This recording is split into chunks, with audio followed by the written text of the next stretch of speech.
Good morning, everyone, and welcome back to another episode of the Henderson Voice Podcast. I'm your host, Kyle Duthie, and we have the privilege today to have our guest be Councilman Jim Seebock. He is over Ward 1 for the Henderson City Council, and we'll start by having him introduce himself and tell us a little bit about what he does. Sure. Thanks for having me, Kyle. My name is Jim Seebock. I am fortunate enough to be a Henderson City Councilman. I was elected to office in April of 2023. I represent Ward 1 of Henderson. In Henderson, our city government's represented by 4 council members and 1 mayor. Of the 4 council members, this city is divided into 4 areas. So I have one area, which is Ward 1. So what I tell everybody is I serve the city of Henderson, but I primarily focus in Ward 1, but I work for the entire city. I see that. I've gone to a lot of events in Henderson, and I'm across town, and I see you at events. We see each other all the time, and so I'm fortunate enough that you're actually my councilman. So my business is in Water Street, and I live on Water Street, so it's great. So I get to see you all the time. So tell us, what does Ward 1 encompass? Sure. So my area is, if you're driving down the 215 heading towards downtown Henderson, so if you're heading eastbound on the 215, once you hit right around Gibson, the Henderson Spaghetti Bowl, right in that area, everything off to the right, everything to the south, everything towards Boulder City is going to be considered old Ward 1. Now, it's most people would consider old Henderson. I grew up out here, so it's the Henderson where I grew up in. And so it's everything off to the right, everything off to the south. And as you travel down Lake Mead, once you hit Calico Ridge and Lake Las Vegas on the left side, that area is mine as well. The city tries to divide it so it's even amongst all the wards and the population. So essentially it's going to be your downtown Henderson area. It's going to be your Mission Hills neighborhood, your rural neighborhoods, Section 27, Section 19, et cetera, as well as your areas around Basic High School, like I said, Foothill High School, Lake Las Vegas, et cetera.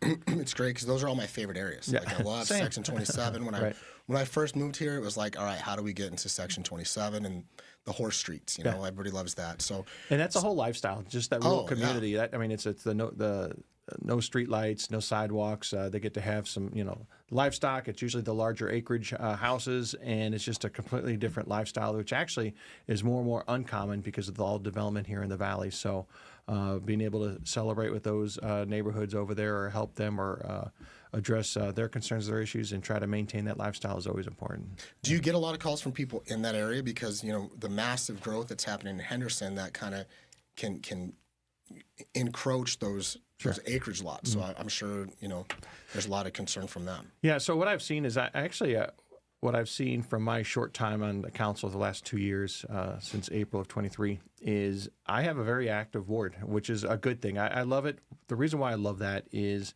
I think it's not common for, in this valley, because that's where I've been out my whole life, to see people care that much about what goes on. And I think that's the difference in Henderson, where you have people that are engaged in the community, you have people that are engaged in making sure their neighborhoods maintain a level of excellence, maintain a level of safety, maintain a level of the expectations.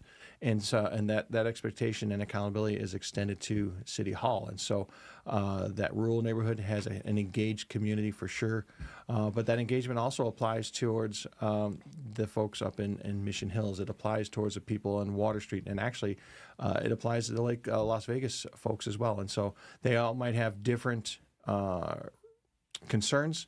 However, if you had to boil it down, their concern is they want a great place to live, and that's what the city of Henderson delivers. Is a quality of life like no other in this valley. It's safe, and it's a great place to start a business. It's a great place to raise a family, and it's a great place for people to come visit. It is. Those are the exact same things that made it. So I'm from Phoenix, but I'm originally from small towns. So coming to Henderson and being in the townside area and Section 27, all those places, it's like immediately felt like home. Mm-hmm. So it felt like small town, but also a city. And so I like that, and the growth it's a big thing, but yeah, keeping those things original is huge, and that's what makes it so great. Right, and that's kind of the charm, right? And that's what we still try to maintain is in this as much as this whole valley has grown over the last 20, 30, 40 years. There's very few pockets of what I call generational neighborhoods versus transitional, meaning where people were born, raised, grew up, and they sort of maintain or stay in that general area, or at least they know a good number of people. When you go to the store, you still bump into people you know, versus Absolutely, other yeah. parts of the town where, hey, a lot of people moved there and they're all making new friends, new neighbors, and new lives, and we're growing that community. But my side of Henderson, which I really appreciate, is very generational, and so it's not uncommon. It's not it's the norm to go to the grocery store and you bump into friends that you grew up with 20, 30 years ago. They're still in the neighborhood. Speaking of that, so I know you're very active in the community. I see you all over the place, and it's. Do you find people are always coming up, and are they trying to address concerns face to face, or do people kind of tend to stick to the process and be friendly in public, and then kind of reach out by email? Do you ever get bombarded? Is sort of what I'm asking. Yes. So the answer is yes, but the reality is, yeah.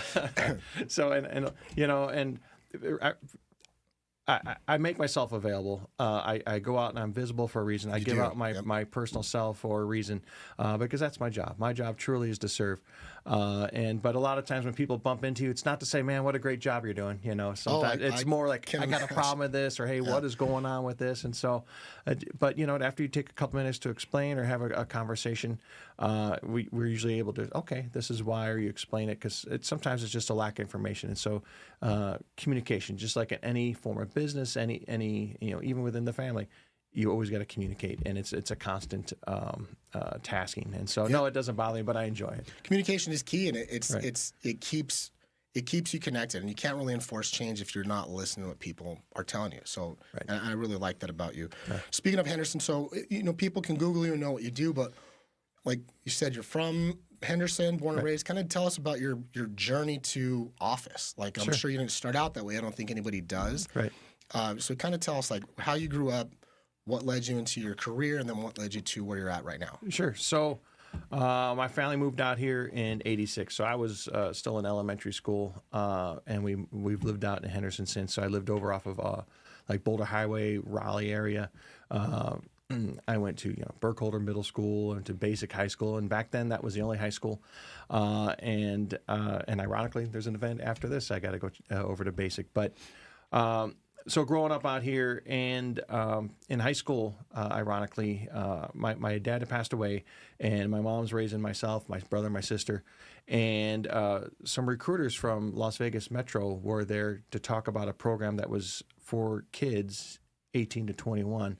So once you graduate, you can hire on with Las Vegas Metro, and when you're 18 and you're okay, and then they say, hey, you're going to get paid $24,000. Hey, that's big money. Yeah, I'm like, wow, sign me up. So that was the original. Honestly, that was the original. The dollar signs go in your eyes. But the more I tested for it, the more I learned about the position. The more I recognized, hey, if I hire on, the position was called Police Cadet, which Henderson Police Department now offers. Henderson Police Department now has, but at the time they didn't. So I hired on, and I was fortunate to get it. And then I had a career with Las Vegas Metropolitan Police Department. And so, how many years? I worked for them for 30 years. That's crazy. So you started 18? 18, yes. Wow. Yeah. So 18, you turned 21 in the police academy, and then I had a myriad of assignments. It was a fantastic career, fantastic profession. I'd do another 30. I absolutely loved it, and I did that. And then near the end of my career. I knew it was time to move on from policing after 30 years. And so I still love serving. And as one person once described it, and I've used what he said before, in policing, it's 10% cops and robbers. It's 90% working in the community. Paperwork. Well, the paperwork is the cops and robbers, but actually, a lot of what your job is you're trying to just come, you're addressing conflict, you're addressing disturbances, but you're also trying to engage the public and make yourself available. And so it was just a good transition because I love keeping people safe. I still love serving. And so the opportunity came to where, hey, there's an open city council seat. At the time, then Councilwoman Romero was running for mayor, and they knew there were good chances that she would win. And so they're like, hey, someone reached out and said, hey, we're looking for some good candidates to put in for this seat. It's an open seat. Would you ever be interested? And of course I was. And so near the end of my policing career, I started the campaign process, and I was fortunate enough to win in a special election. And I was sworn in April of 23, and then I retired from Las Vegas Metro in July of 23. Oh, wow. That was a quick little transition. So So you've never actually officially retired. You just changed career paths, basically. Correct. And then how long does your term run? So that one, the initial part was to fill the vacancy time. So that first, when I was sworn in April 23, that was really only about 15, 18 months because they kept the election cycle. So the cycle is a 4-year cycle. But I had a rerun for that normal cycle. So I had to go again for the 24 cycle. So I was fortunate then in 2024 to get elected. So now I'm good for 4 years. So Okay. my wife is very happy because I don't have to keep campaigning or anything like that. Yeah, That's not the enjoyable part. Be at home, yeah. I love talking with the folks, but raising money and some of that stuff and that goes along with politics isn't my favorite part at all. One of the things I really like about you, and I feel it just feels, I guess, kind of like home. And my dad is dedicated to service. Like service is in your blood. It's the same thing with my dad. And he was in law enforcement. He started when he was 18. He was a sheriff's deputy in Cochise County, and you hear all those crazy stories about, he couldn't buy bullets because he was 18 and my mom was 21 and she had to buy all his ammo and his guns and stuff for him. And so he took that whole career, and then at some point it changed, and he was all the way to chief of police in our little small town, and then he kind of got into city management. And so he's probably done that for the last probably 15 years. Wow. And that was after his law enforcement career of 20. So he's doing the same thing, and he's up in Colorado right now on a contract with a small little city, and he says he'll be done in 3 years, but we'll see. But he has a heart to serve, But one of the things I still look at, and I'm sure he's the same way, when I look at an issue or when someone brings something forth, and I think that's one of the strengths I like to believe I bring to the table of the city council. It's just like when anyone's creating a team, and with the city council, it's nice that hey, there's a team who's someone's an expert in say land development, or someone's an expert in has an education background, or someone's an expert in this field.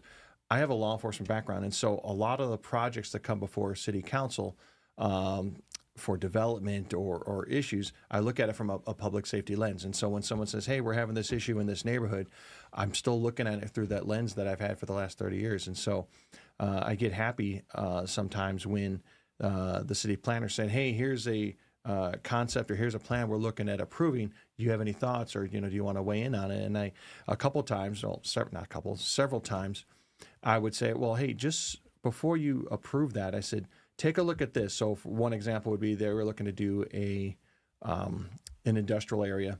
And I said, not for nothing, but if you put some rumble strips or require that they do something in this cement or this area, I said, that's going to prevent the street racers, because I know from my experience, the street racers like to go out to the outskirts of town and the warehouse areas where they're not as patrolled. Yep. And so if you don't have that, then it'll be forever of police officers having to respond out there, or potentially someone can get hurt or killed.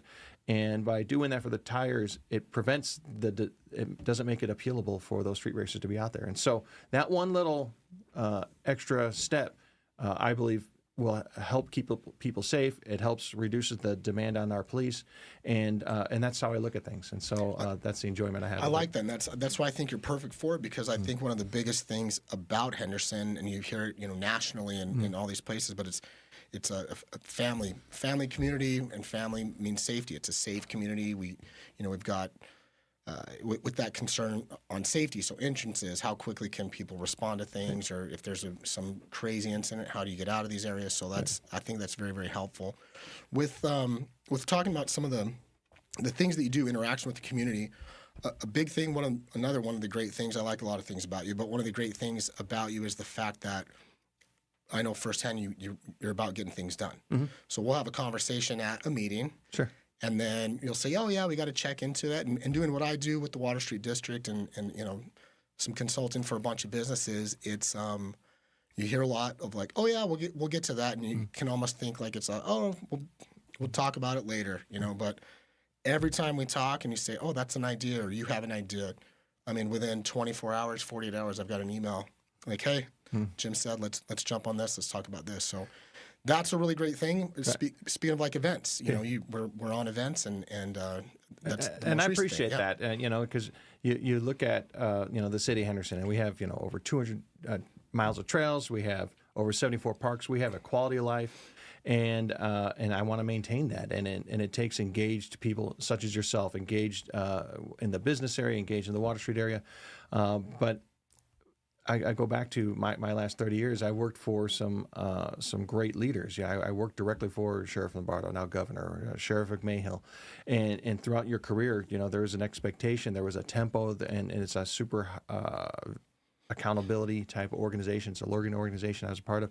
And so I'm used to, hey, if you're told to get something done, let's go. And so Get it done. the hardest thing for me right now as a city council person actually is being patient. The hardest, because I'm so used to, hey, let's go, because I think sometimes government moves too slow. And it's not necessarily, I don't want to say everything that, I was used to everything potentially could be life or death, or hey, if we don't do this, someone's house will get broken into. If we don't do this, there's a chance someone could get harmed. And so I'm so used to, hey, there's some consequences here. And I still believe that when we're trying to make improvements to our city, there's still consequences if we take too long. It still impacts a business person if there's we're not addressing some of the homeless issues. We're still not helping those businesses if that construction is taking too long, or if there's streetlight issues, or hey, we're trying to make this a better environment, and the sooner you make it a better environment, the better it's going to be for that business, or the sooner we fix this issue in this community, on this road or on this sidewalk or at this park, it's going to make it better for the schools. And so I appreciate that compliment, because I really do believe, and I believe my job is to serve, and so my job is also to move things forward in this city and try to accomplish things. One, to make it a better way of life for everybody, and two, to move that ball forward. So as we look ahead to our city, we're keeping things in place, or we're improving it, so it continues to be the great place that it is. Yeah, and I know just my involvement with the Water Street District, that whole section, that's the beating heart of Henderson to me. And so if that area is doing well, then I know the rest of Henderson's doing well, and it's a place you have to drive to every day, coming down Water Street. And so a lot of the changes, you're great on feedback, and you're great on creative ideas about it. And it was really great because we were able to celebrate just encompassing all of Henderson. There was the Best of Henderson Awards that you attended and presented at. So just the recognition, which is another event down on the plaza. So we were able to recognize a bunch of businesses. So I know you have a big interest in bringing more people, not only to Henderson, but specifically to the Water Street District. And so being in some of those meetings and realizing the amount of events that Henderson does. I mean, I've lived in Phoenix and other places. Like, nobody compares to the things that are going on in Henderson. And so one of the things that I realize is it's the awareness of it. So there's so many things going on, and you're not sure who's doing them, and I think a lot of people don't even realize. So I think the new concept is, as much as we can push out, making people aware, like the rec center's got these high-end yard sales, and there's like, every time I'm driving down Water Street, it's like something's on the plaza. Right. Sometimes you don't know about it. So we're trying to instruct people to go to the website and go to the calendars, things like that. Yeah, so. And I'll tell you that it's a team effort, right? So it's not me. It's the city team is part of that, but the other part is it is a community team. It is business leaders. It is leaders such as yourself. Those small businesses, say, take Water Street, for example, but I think this is can be said about other parts of Henderson as well, with the different events or the different things where everyone gets engaged in because they want to make that area better. But we'll focus on Water Street, and the Events Plaza was built for a reason, to try to be that draw, as Mayor Romero says, when she was part of the redevelopment agency, and that helped sort of, as she calls it, the 30-year overnight success story of Water Street. To where, 10 years ago, they would say, man, if we had a parking problem, that would be great. Well, here we are now, and I'm having we have some parking problems, which is a great problem to have. But the amount of events is crazy, and it's not just city-sponsored events. There's events going on by the different businesses, by the different restaurants. I'm like, nonprofits, you bet. And everyone, and what's great about it is they want to be associated with Henderson, in Henderson, on Water Street, in some of these more and more iconic locations, to where everyone sees the potential, and everyone is starting to take a look back and say, wait a second, look how this has changed, and this is growing, and they want to be part of something special. And so it's contagious, and it's important that we keep that momentum. And it's funny you said that about the events. I try to go to a lot of events. I try to make myself accessible, but I also try to support. It is tough because I went to one and we haven't seen you in a while. I'm like, well, I've been over here. Look at my calendar. Like, I've been at an event every day, especially October. Yeah, and so I told my team, I was like, hey, I need to know more. I was like, I missed this. And sometimes they're large events, sometimes they're just small, but it's a big deal to them. And I try, I know it's a big deal to you, and it's a big deal to me. So I try to make it, whether it's an ice cream event or it's a large we're bringing thousands of people. But nonetheless, I want to support that. That's the fun part of my job, is just being out there. That is. I think we were talking earlier too about like your duties, and it's being, I guess, the public face of like your ward. You're representing the city and that connection between, like, I think you're headed to basic high school right after this, and so it's just being out there, that's what it's all about. That's what makes Henderson feel connected, and that's what gives businesses confidence to grow, and they know they've got the support from the city. So, and the Michelle's fun part great is for that when too. you talk to people in the area, you talk to the business, but when people come to me, it's like, man, downtown Water Street, that is really growing, and man, that was a lot of fun, and man, and you're seeing more. You go down there in the evening time now. You're seeing more people along the sidewalks. You're seeing people park and walking up and down the street and going to the different restaurants. And all I can think of is, man, what's this going to be? It's to me that's the exciting thing of, hey, this is still a blank canvas. We're still growing, but there's a good foundation now. And so, how much does this branch off of Water Street down Pacific or down Basic Avenue and all the different developments that we're looking at or people are starting to propose and bring forward? It's an exciting time, and it takes effort. It takes a lot of work by everybody to continue to grow. But to me, it's the excitement of it all, of what can be and where we're going. Yeah, and you're leaving it generationally. Yeah. Like if we're not going to be here forever, but if we can make it really strong down where we live, and our kids continue to live there, and you're raising grandkids there, and all that great stuff, and it's safe. And, it is. And even the existing businesses there, they want to expand. They're like, hey, I want to grow this because I'm doing so well. I can expand right now. That's music to our ears, and that's great. And the other thing is, you see the police down there all the time, keeping it safe. Their headquarters is right down there, but it's still, to me, that's Henderson, in my opinion. The fact that kids can still ride their scooters and go to get some snow cones at Purple Penguin, to downtown area of our city, a second largest city, a city of 340,000 people plus. Yet the kids still feel safe to drive their bicycles down, park it, go get a snow cone in downtown Henderson.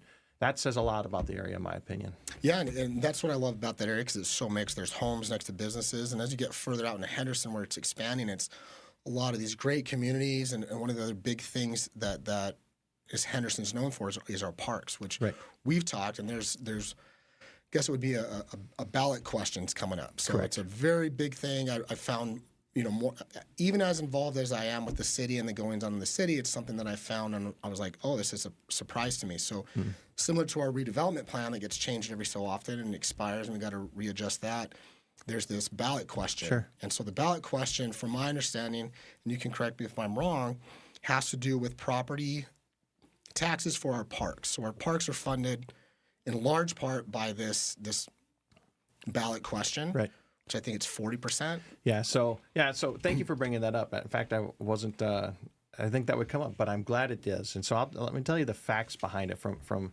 how I understand it and what's been presented to me. So, roughly about 30 years ago, the city of Henderson did what was called a tax override, and essentially what they said is money that was coming in, specifically 12 cents. For every $100 assessed value of your house as a property tax, nothing. That 12 cents will go to Henderson Parks. And so as property values have increased over the years, it's capped, but it increases roughly every 3% every year. That 12 cents continues to grow and has helped create, as I said earlier, those 200 miles of trails, over 74 parks and rec centers. And it's not just that quality. It supports our senior centers. It supports our Meals on Wheels. It supports the programming. And you talk about safety. We're safe because we have a great police department. We have a great new police leader. But we also provide opportunities for kids to engage in and have programs out there. So they're not just roaming the streets like, oh, they're involved in baseball or basketball or swimming. And then so all that Parks and Rec money has created this environment of safety, environment of leisure, environment of a quality of life like no other. And so what's happening now is 30 years is coming around, and we have to renew that tax override. And what does that really mean? In short, do you want the money to stay in Henderson or go back to the county? The money will not go back in your pocket. It's truly a destination of where you want your tax money to go. And that's exactly, I think a lot of people, especially with like the current culture and the state of the nation, everybody's like more concerned about, is this another tax? Is this another tax? And people see something and they see, oh, it affects me even as small as 12 cents per 100. And they go, oh, no, I'm going to vote no on that so I can get that money back. This money doesn't come back. It does not come back to you. Just go to the county, correct? The county, and then the county would have the opportunity to use it how they see fit. So that doesn't guarantee that it would stay in Henderson. It might. But at the bottom line is, if we vote to keep it in Henderson, it will continue to maintain our Parks and Rec programs, because that now is turned into 40% of the Parks and Rec budget. Was that 12%, or 12 cents. And so you can see, if we lose it, there's going to have to be cuts there, cuts throughout the city, because that's a huge amount of money to make up to get us to where we need to be. So that would be a significant loss to us. So really, it's just more of a vote of a ballot question to say, City of Henderson, do you want your money, the 12 cents, to go back to the county or stay in the city? It's not going to go back I've to been your pocket. talking to everybody that anytime we're talking about Henderson, that's something I've been bringing up because it's, hey, we gotta make awareness, right? Because as we're growing, that budget's just going to get bigger. Right. I mean, communities super growing, especially out by Lake Las Vegas. All those, when Cadence finishes the next 6,000 homes, like you imagine that 12 cents. Multiplied, it's huge budget. And I've got like a nightmare. I can't even imagine driving through Henderson and seeing a Henderson Park with dead grass. Right. Or, or chain link fence around it because it's not usable. Trash can that's full. You don't see that. And I think we take it, maybe not for granted, we just have come to expect it. And it's, you cannot make it through Henderson without passing by a park. Right. And they're always beautifully maintained, and there's always people in them, which is a big thing. So if we lose that, I mean, it could change the entire vibe or look of Henderson as a whole. I completely agree. And in fact, we're at the point now, I want to say it's 85% of all residential houses in Henderson are within a mile of a park or rec facility here. And so, as you just said, can you imagine if that wasn't the case anymore, and that changes whether, and I don't know what the cuts would look like, and so now I'm making assumptions, but, are they going to have to just fence off a park and say it's not accessible because we can't maintain that anymore? Well, there's no positive things that I can think of. If we lose it and then the city has to decide, all right, we need to keep maintaining these parks because that's part of Henderson. Well, that money doesn't come from anywhere, so maybe it comes from money that's dedicated to help the businesses grow. So you have to pull it from there to keep the parks great. Right. Like it creates a really potentially bad cycle. Correct. And so, I mean, it's big. We're going to repeatedly talk about it on here. I'm going to be talking about it on our Water Street District pages, like everything that we can do to raise this awareness because it's a Henderson vote. Yeah, it's a big deal. Yeah. And I appreciate that. And I know that there's going to be a whole push for whole publicity as far as that it's a PAC. It has to be done through, the city of Henderson is allowed to tell the facts, but the promotion of for or against, and obviously there's going to be a committee that's going to be pushing, to try to approve it. So that's in the works right now. That'll be completely launched in January, and so it'll be going citywide to make sure that it's an education campaign. So will there be a push against it? Like, would the county be actively saying, "Hey, like, is there a pro and a con to it?" So that they I know on the ballot question itself, there's going to be the arguments for, arguments against. I'm not aware of a group that's saying, "Man, we really want to argue that why Henderson money." Right, but and I hope there isn't one. I hope so too. But I get it. Times are tough for everybody, but to me, this isn't going to end up affecting your pocketbook. The reality is, it's just determining on what you want to see in your city or where that money goes. Right, because a lot of what being a resident in a city, some of the changes you're not actively involved in. This is something that is, as a resident of Henderson, you can control where your money goes. A lot of things are done by advisory boards or regulations or different departments. This is. Literally, you have the decision to make. Do you want your parks to stay this way, or do you want the county to get the money? So I think a lot of education towards that is where we need to, get it out there. And that's up is that next year? Yeah, that'll be next year. As of right now, we're looking to do it there's the June primary and the November general. I believe we're going to be putting it in the June primary for a ballot for the people to vote right then and there. So we know right away where we're at. So. It'll be it's coming up quick. It's about 8 months away. It flies by. I mean, this whole year's flown by, and you still got quite a few years left. So I'm looking forward to a lot of the changes that we're working on. What's next on your list of projects? I'm sure everybody's got a personal project. What is your next list? So of the projects? biggest thing, and again, you go back to what was I elected for? What did I say I would do? And I appreciate what you said. Is I really do like to be able to point to things that I've accomplished. Point to things that hey, I promised that I would continue to focus on public safety and. We've grown our the budget is 60% of the city's budget is public safety, and we've grown our police department now to where we used to have like a 12% vacancy rate. The new chief now we have the largest police academy we've ever had, and now our vacancy rate is down to 5%. And so that new chief has put 18 additional officers on the street into the neighborhoods from just a realignment and reprioritization of where those officers are working, and he's infusing more officers onto the street. And so for me, I will continue to support public safety. The next thing I always say is I focus on is the quality of life. And to me, the quality of life is addressing homelessness, which I can talk quite a bit about. But I know right now the city is working with the county, and it's, in my opinion, and from my 30 years of working in the Las Vegas Valley, there's the first public and private regional plan to address homelessness with what's called a Campus for Hope. And there's myriad of facets evolving homelessness, but the Campus for Hope, in my opinion, is the first time where I've seen everyone in alignment focusing on the goal of opening this campus. And it's a one-stop shop for services for where the people there, you can take someone there and they can get a stay, not just overnight. I'm talking 30, 60, 90 days.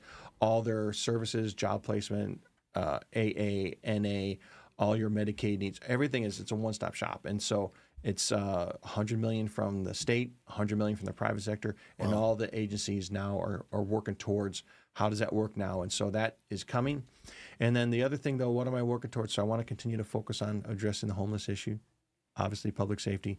And the third thing, well, actually there's two more, that's on the horizon for me is I hear on my side of Henderson, and it affects the whole valley, is traffic.